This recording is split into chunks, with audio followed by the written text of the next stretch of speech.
Hello guys, welcome to this video. So in this video I will show you how I built this Canva UI clone basically in the browser.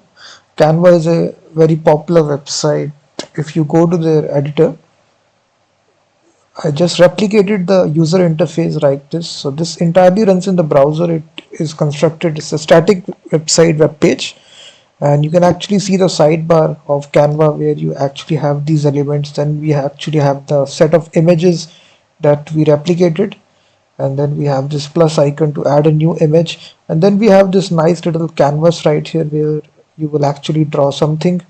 And then we also have these options available, and we also have the save button as well. And this is actually the navigation bar here if you see. So we have this HTML code right here. It's built inside HTML and CSS3. You can see almost 550 lines of CSS code that I developed here. This is this Canva user interface clone right here. If you are interested guys, the link is given in the description if you need to purchase this source code. This user interface source code, you will be redirected to Google Drive after you purchase it.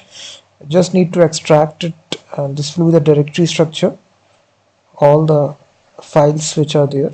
Only two files are there. This is your HTML file and this is your CSS file. So you will get this, and it's very simple to run this in the browser. Simply open your VS Code and serve this project, and it runs in the browser. So it's very simple.